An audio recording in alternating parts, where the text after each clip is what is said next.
Lettre 26. La présidente de Tourvel au vicomte de Valmont.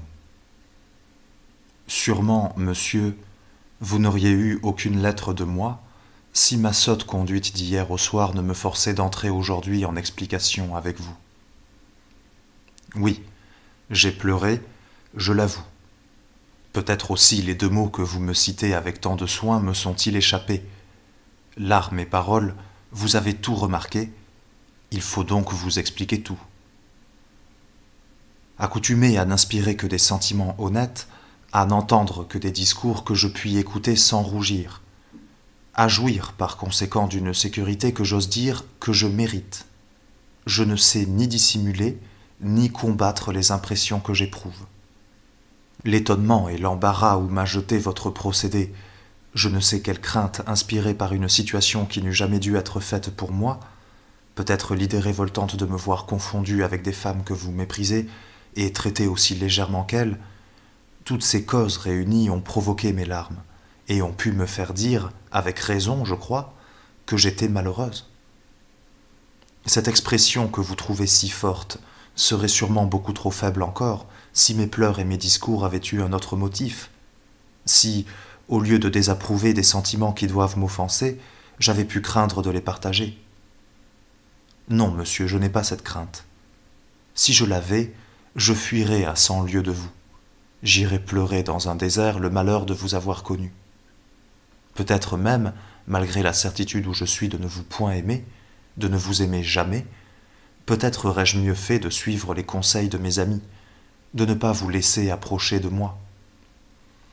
J'ai cru, et c'est là mon seul tort, j'ai cru que vous respecteriez une femme honnête qui ne demandait pas mieux que de vous trouver telle et de vous rendre justice, qui déjà vous défendait tandis que vous l'outragiez par vos vœux criminels.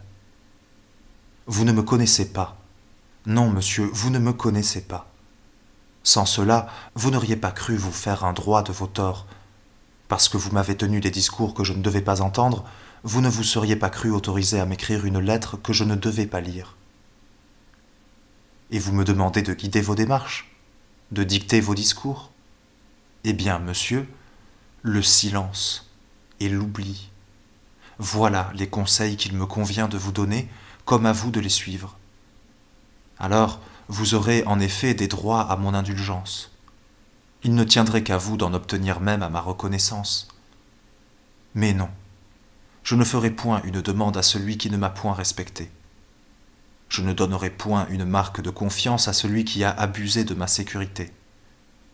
Vous me forcez à vous craindre, peut-être à vous haïr. Je ne le voulais pas. Je ne voulais voir en vous que le neveu de ma plus respectable amie. J'opposais la voix de l'amitié à la voix publique qui vous accusait. Vous avez tout détruit. Et, je le prévois, vous ne voudrez rien réparer. Je m'en tiens, monsieur, à vous déclarer que vos sentiments m'offensent, que leur aveu m'outrage, et surtout que, loin d'en venir un jour à les partager, vous me forceriez à ne vous revoir jamais, si vous ne vous imposiez sur cet objet un silence qu'il me semble avoir droit d'attendre, et même d'exiger de vous. Je joins à cette lettre celle que vous m'avez écrite, et j'espère que vous voudrez bien de même me remettre celle-ci. Je serais vraiment peiné qu'il restât aucune trace d'un événement qui n'eût jamais dû exister. J'ai l'honneur d'être, etc. Du château, ce 21 août.